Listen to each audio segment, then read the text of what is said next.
25 अगस्त को प्रदोष भौम प्रदोष की सारे प्रदोषों में कामना सिद्धि की प्रदोष अगर मानी गई है तो भौम प्रदोष को माना जाता है, मंगलवार को माना जाता है। मंगलवार के दिन, मंगल के दिन जब प्रदोष पड़ती है तो भौम प्रदोष कहलाती है। और उस दिन मंगलवार का दिन हो, डॉक्टर ने भी कह दिया हो कि इसको 20 साल तक औलाद नहीं हुई, 25 साल तक नहीं हुई, 30 साल तक नहीं हुई, 30 साल हो गए औलाद नहीं हुई और सब तरह से जब हार जाओ, भौम प्रदोष के दिन प्रदोष काल में शिव जी के मंदिर में शंकर के शिवलिंग पर 3 जगह पर कनेर का पुष्प समर्पित करना प्रारंभ। पहला अशोक सुंदरी की जगह पर, दूसरा जहां शिवलिंग रखा हुआ है उस जलाधारी पर, कटी पर, और तीसरा शंकर भगवान के शिवलिंग पर पुष्प कनेर का रखना प्रारंभ कर दो। उसमें से अशोक सुंदरी वाले पुष्प को घर लेकर आना प्रारंभ कर दो।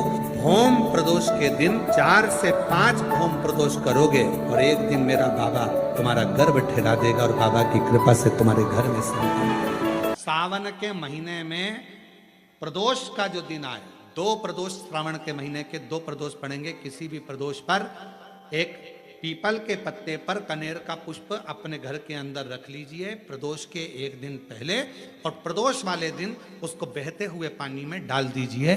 जिंदगी में जो तुम्हारे यहाँ तकलीफ चल रही है, एक उठ रहा है, एक बैठ रहा है, एक बीमार पड़ रहा है, एक ठीक हो रहा है, फिर बीमार पड़ रहा है, फिर ठीक हो रहा है, ये ठीक हुआ, फिर इसको हो गया, फिर इसको कुछ हो गया, फिर किसी को कुछ हो गया, अर्थात शिव का नाम लेकर।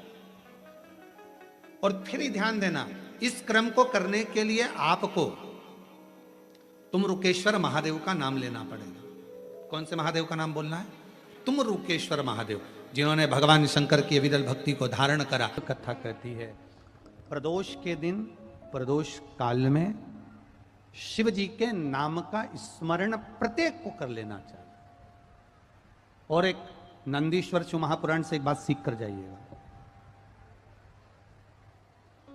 अगर आपको लग रहा है कि दुख समाप्ति नहीं हो रहा है, एक बीमारी से उठे दूसरी बीमारी में लग गए, फिर कोई दुख आ गया, फिर कोई दुख आ गया, फिर कोई तकलीफ आ गई, फिर कोई तकलीफ आ गई, बार बार आपको लग रहा है कि दुख पीछा ही नहीं छोड़ रहा,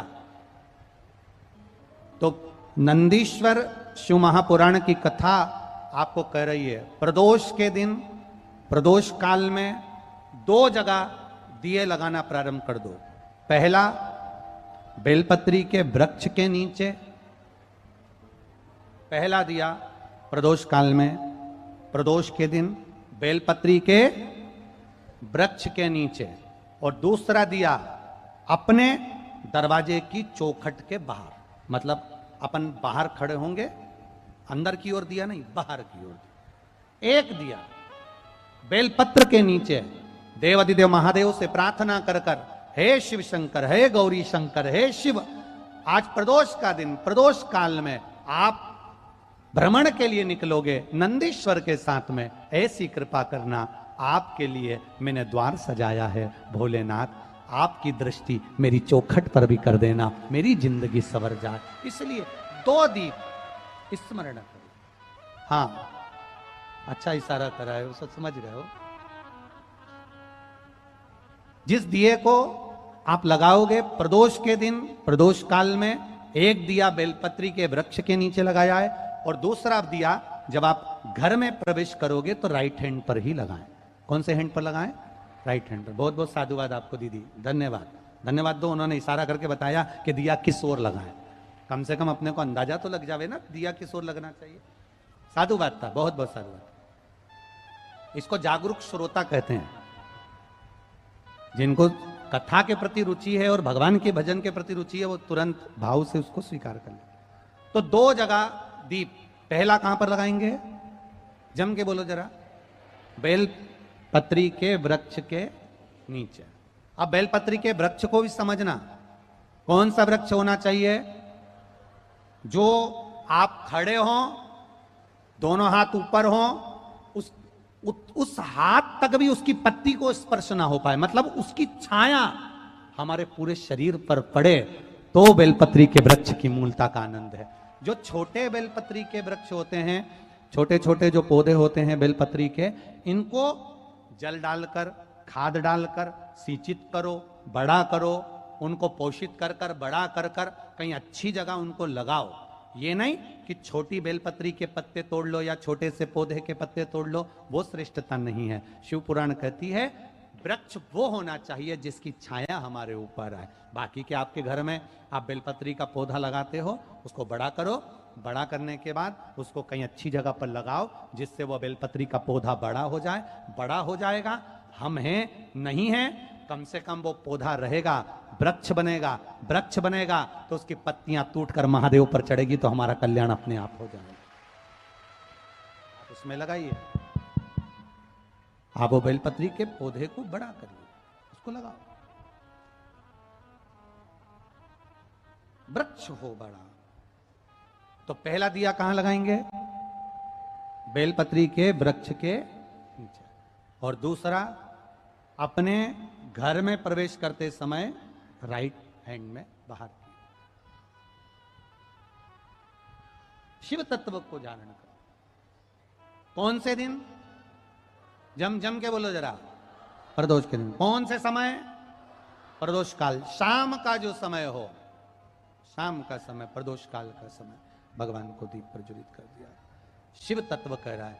नंदी ने शंकर भगवान से कहा, आपने वचन दिया था मेरे को, आपने मुझे वचन दिया था, आपने मुझे वचन दिया था भोलेनाथ कि प्रदोष के दिन, प्रदोष काल में नंदी तू मुझे जहां ले जाकर खड़ा कर देगा, उसके आसपास में जहां मेरी दृष्टि पड़ेगी, वो जो मांगेगा महादेव उसकी झोली खुशियों से भर देगा। जिस लड़का लड़की का विवाह 30 साल का हो गया, 35 साल की हो गए, लड़का लड़की 40 साल के हो गए, 35 साल के हो गए, उनका अगर विवाह नहीं हुआ है, बहुत रिश्ते आए चले गए, संबंध आए चले गए, या जो बेटा बेटी चाहते हैं कि हम अच्छा पढ़कर एक नौकरी सरकारी प्राप्त कर लें, कोई ऐसा अच्छा जॉब हमारी किस्मत में मिल जाए, उन बेटा बेटियों से निवेदन करूंगा, यदि आप चाहते हो तो एक प्रयास जरूर करो, एक प्रयास अपनी जिंदगी में जरूर करो।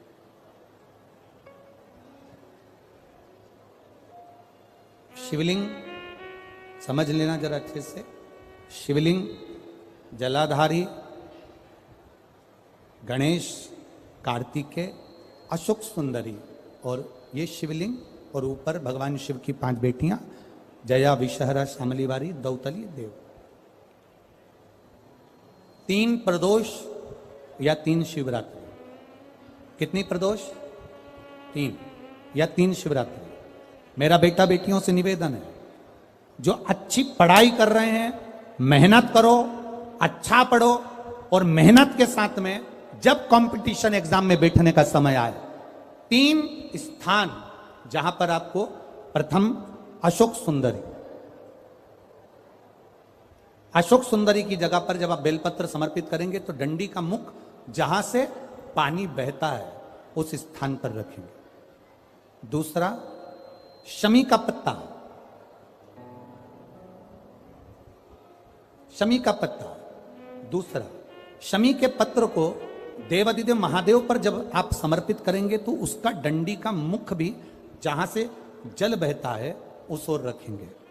और तीसरे नंबर पर है आंख का पुष्प। एक पुष्प होता है आंख का सफेद, और एक पुष्प होता है हल्का सा नीला। करें दर्शन आप लोगों ने? जम के तो बोलो जरा, करें ना? एक सफेद होता है, एक हल्का सा नीला होता है। सफेद आंख का जो पुष्प होता है वो केवल देवादिदेव महादेव का एक स्वरूप होता है, और हल्का सा जिसमें गुलाबीपन, नीलापन होता है वो शिव, पार्वती, गणेश, कार्तिकेय, अशोक सुंदरी, जया, विषहरा, सामरीवारी, दौतली, देव और शिव जी के जितने गण हैं उन सबका प्रतीक होता है। तो तीसरे नंबर का जो आंख का गुलाबी कलर या हल्का नीला सा जो पुष्प होता है, उस 5 पुष्प का गुच्छ मां जगत जननी का जो स्थान है जलाधारी, जहां अगर आप इधर बैठे हो तो उसकी विपरीत दिशा, इधर बैठे हो तो उसकी विपरीत दिशा, इधर बैठे हो तो उसकी विपरीत दिशा, विपरीत दिशा में उस पुष्प को समर्पित करना है।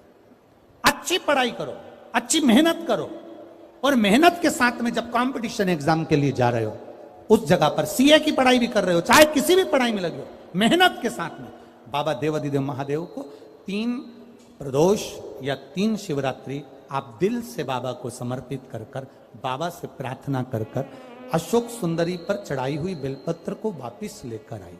जिस विद्या स्थल पर आप पढ़ाई करते हो, जिस कमरे में आप रहते हो, वहां उस बेलपत्र को 3 प्रदोष की या 3 शिवरात्रि की बेलपत्र रखिए। जिस समय बाबा आपकी नौकरी लगा दे, ये 3 बेलपत्र एक साथ किसी भी प्रदोष पर शिव जी को समर्पित करिए। ये शिव तत्व है। आप मेहनत करें, खूब मेहनत करें। कंपटीशन एग्जाम के लिए जितनी कोचिंग कर सकते करो, मेहनत करना उतना करो, जितना करते हो उससे 4 गुना ज्यादा करो। और उसके साथ में देवादिदेव महादेव से प्रार्थना, तेरा ही दिया मैंने खाया पिया है, तेरा शुक्रिया है, तेरा शुक्रिया है। अब जिनका मंगल विवाह नहीं हो रहा, 30 साल हो गए, 35 साल हो गए, 40 साल हो गए, उनके लिए भी वर्णन आता है। एक बेलपत्र, एक शमी पत्र और महाराज वही आंकड़े का पुष्प 5 अपने हाथ में लेकर, बेलपत्री का वृक्ष जो होता है उस वृक्ष के नीचे उसको रखकर शंकर भगवान के मूल मंत्र का स्मरण करते हुए, चाहे तो आप पंचाक्षर करें, चाहे आप षडाक्षर करें, चाहे आप श्री शिवाय नमस्तुभ्यम करें, केवल जो जल का पात्र है वो जल के पात्र से 5 बार जल समर्पित कर कर, बेलपत्री के वृक्ष की 7 परिक्रमा कर कर, बाबा से प्रार्थना कर कर, उस पत्ती पुष्प को लेकर वापिस सजाएं, पूजन वाली जगह पर उसको रख दीजिए और बाबा कृपा करेगा, जितना जल्दी होगा उतना मंगल विवाह आपका पक्का कराएगा, ये निश्चित।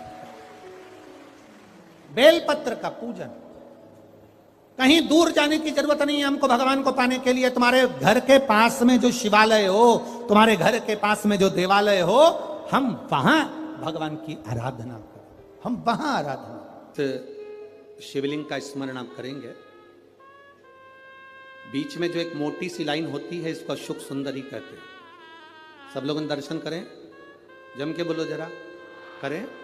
अशोक सुंदरी की जगह जहां पूरी हो जाती है उसके बीच में शिवलिंग और उसके बीच में थोड़ी सी जगह खाली आती है। करें दर्शन, समझना जरा बहुत अच्छे से।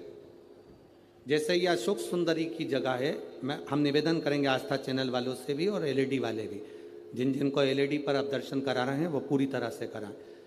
गणेश जी का स्थान, षडानंद कार्तिकेय का स्थान, अशोक सुंदरी का स्थान बीच में। अशोक सुंदरी का जो स्थान पूरा हो जाता है, वहां से लेकर शिवलिंग के बीच में खाली जगह आती है। करें दर्शन आप लोगों ने, खाली जगह आती है। उस खाली स्थान की जो महत्वता है, ये जो अशोक सुंदरी से लेकर बीच में जो जगह है, ये भगवान शंकर की जो धर्म पत्नी है माता पार्वती, उनकी जो योगनियां हैं 64 योगनी, उनकी जो शक्ति पीठें हैं, उनकी जो सिद्धता है, उनकी जो सिद्धियां हैं, ये अशोक सुंदरी से शंकर के शिवलिंग के बीच में जो खाली जगह होती है, इस स्थान पर 64 योगनियां, देवियां, अष्ट सिद्धियां, नवनिधियां सब इस स्थान पर रहती है। इसलिए हमारे यहाँ शिव महापुराण की कथा कहती है, पूर्ण पूजन के बाद अगर कोई नारी, कोई पुरुष, कोई बच्चा, कोई बुजुर्ग अपने मन की बात का स्मरण इस जगह पर हाथ को रखकर, जैसे किसी के हृदय पर हाथ रखते हैं तो दिल धड़कता हुआ स्मरण होता है, उसी तरह यहाँ स्पर्श करेंगे और स्पर्श कर कर जब अपने मन की बात करते हैं तो देवादिदेव महादेव नंदी के साथ आकर प्रदोष के दिन कार्य की सिद्धता पूर्ण करते हैं। उस स्थान की मूलता होती है, वो स्थान